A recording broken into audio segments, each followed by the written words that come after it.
Nama saya Anas Sidik, dan saya adalah pecandu sosial media.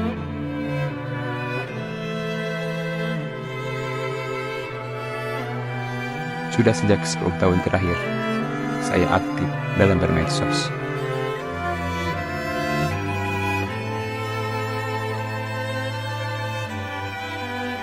Dan saya tidak bisa menghentikannya.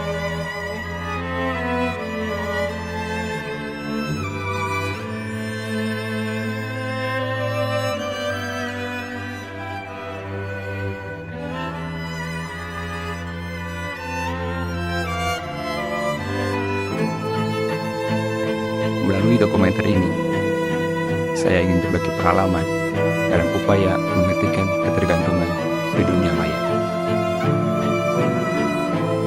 Dengan melakukan puasa sosial media selama 30 hari.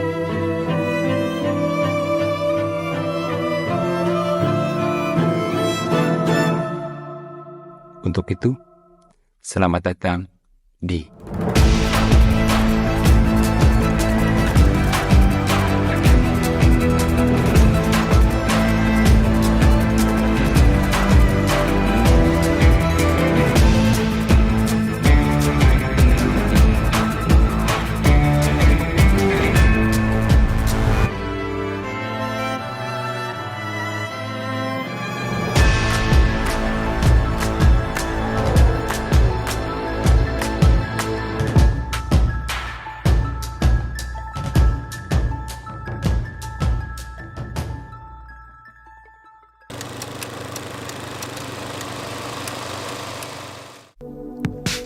Menurut jurnal, ada 3 dampak negatif sosial media.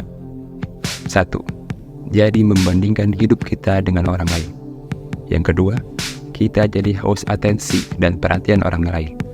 Dan yang ketiga, menurunkan produktivitas.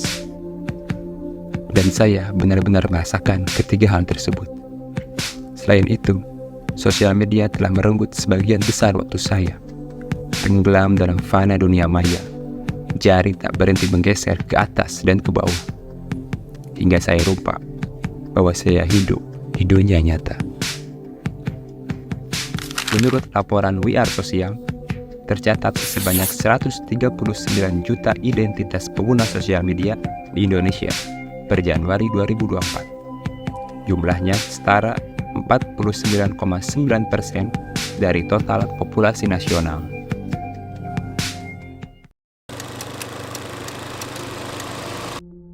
Gue aktif bersosial media, terutama Instagram.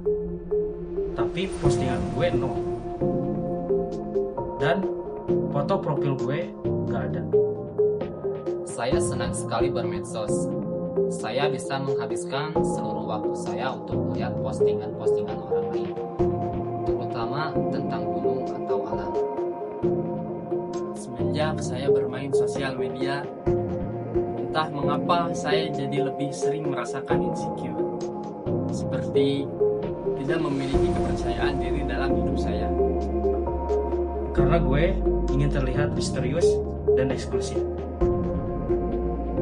Kalau lo mau lihat postingan-postingan gue dan circle-circle gue, lo bisa follow second akun gue. Tapi gue gak akan follow. Selain itu, saya setiap hari selalu membuat story dimanapun saya berada, terutama di gunung atau di alam. Karena di mana ini bijak, di situ saya storykan. Saya bahagia jika ada seseorang yang mengapresiasi postingan atau karya saya di medsos, apalagi jika postingan saya di story saya di-noise oleh influencer favorit saya. Tak peduli bilang Nora, yang penting saya bahagia. Toh semua orang punya kebahagiaan masing-masing. Saya sangat prihatin terhadap milenial dan Gen Z sekarang ini.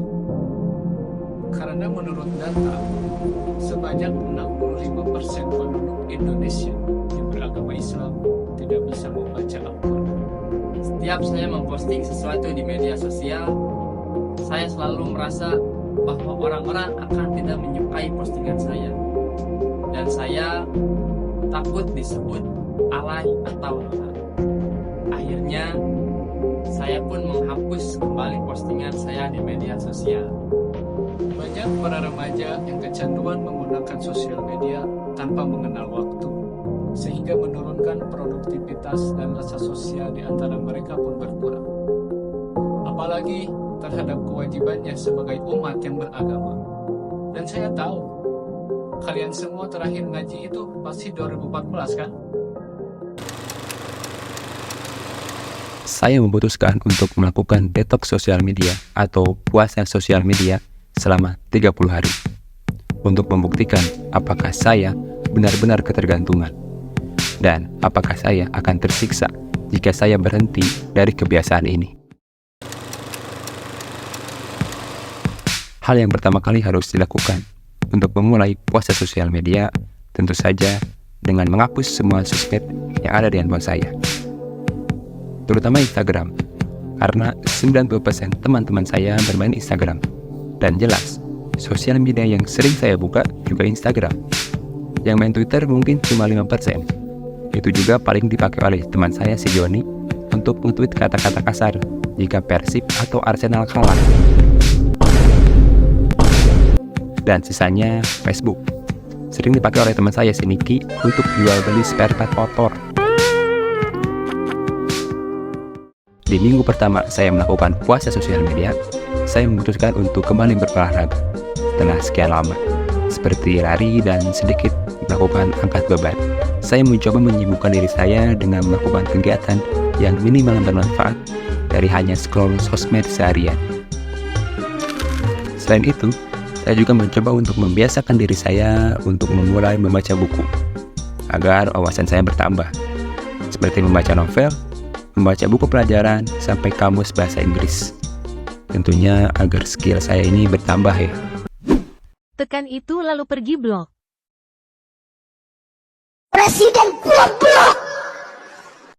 Lalu, pada malam harinya, saya bisa fokus untuk beribadah dan mendekatkan diri saya kepada Allah Subhanahu wa Ta'ala, seperti melaksanakan sholat berjamaah di masjid dan juga mengikuti pengajian rutin. Af'alun wa aqolun fil muftatahatin bi takbir wa muktatamatun di taslim. Omongan ucapan yang pagawean di awalan ku takbiratul ihram jeung di akhiran ku salam. Kata disebut sholat. Saya pun penasaran, seberapa jauh saya telah tenggelam dalam sosial media. Bagi teman-teman yang pernah menonton serial Netflix yang judulnya Social Dilemma, kira-kira akan paham bagaimana era sosial media ini menciptakan sebuah polarisasi yang sangat mengerikan. Apakah kalian tahu mengapa sosial media menjadi begitu adiktif? Semua karena dopamin. Ketika foto kita di-like, di-komen, atau dipuji oleh orang lain, seketika itu juga otak yang ada di kepala kita ini memproduksi hormon yang dinamakan dopamin. Dan dopamin yang berlebih akan membuat otak kita berevolusi. Lalu, sosial media menjadi salah satu yang seakan tidak bisa lepas dari kehidupan kita sehari-hari. Beres-beres nih cobaan. Ya tapi produknya dia Enggak bebas mau kayak gimana. naon anjing. Di minggu kedua ini, saya merasa jauh lebih mudah. Saya sudah terbiasa dengan aktivitas produktif yang saya lakukan di minggu pertama kemarin. Dan rasa ingin membuka sosial media pun kini sudah tidak menggugurkan lagi. Dan saya sadar, ternyata banyak yang bisa membuat saya bahagia di dunia nyata ini.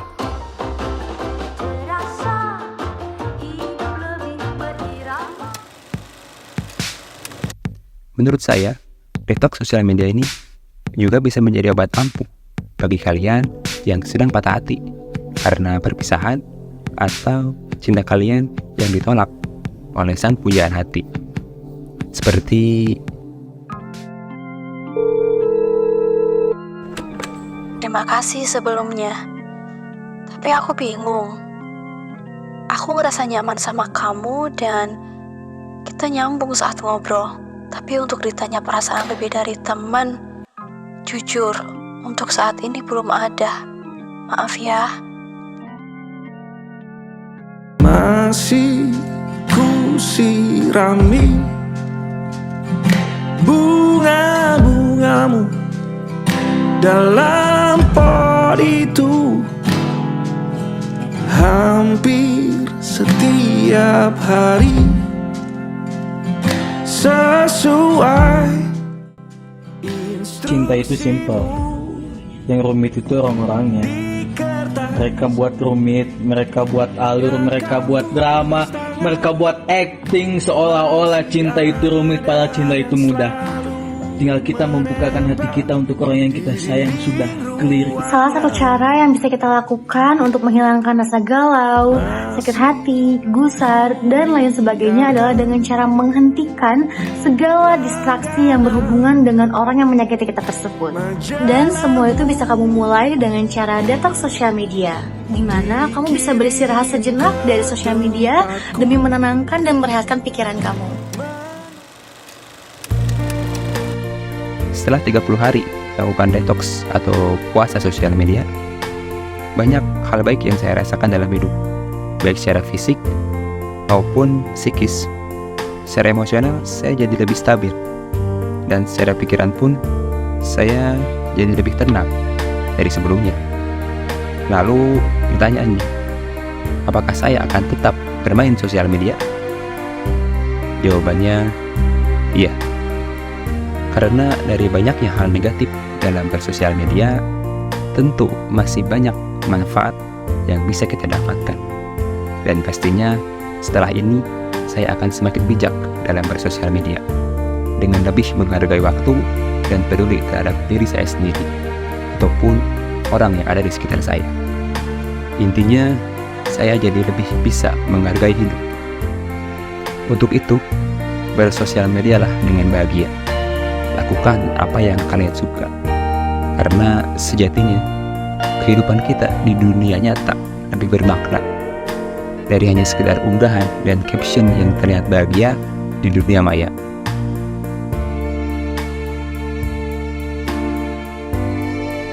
Akhir kata, terima kasih. Saya Anas Sidik pamit, dan sampai jumpa.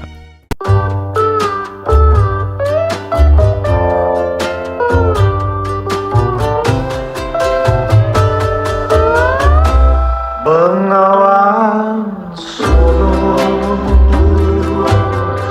riwayat kuning